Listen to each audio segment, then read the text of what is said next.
स्वातंत्र्य असं सहज नाही मिळालं. एवढ्या कष्टाने आमच्या पूर्वजांनी रक्त सांडलेले, याला जपून वापरायचं. आम्ही नोकरी करणाऱ्यांनी हे ठरवायला पाहिजे, मी ज्या कंपनीत नोकरी करतो ही कंपनी भारताच्या भल्यासाठी विचार करणारी आहे की भारताच्या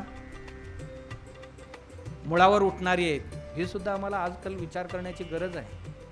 आम्ही कोणत्या देशाची वस्तू खरेदी करतो आहोत, ते भारताची हित जपणारी आहे की भारत, कारण आता वैश्वीकरण झाल्यामुळे सगळे जगभरातले वस्तू भारतात येऊन पडले, घेणाऱ्यांनीच ठरवायचं. आता गणपती सगळी चायनाची आली. चायना काय आमची हितैषी आहे थोडी. सगळ्या आता उद्या गणपतीचे डेकोरेशनची सगळी खरेदी करावं लागेल. 2 पैसे स्वस्त मिळतात, स्वस्ताला मिळतात एवढंच आम्हाला कळते.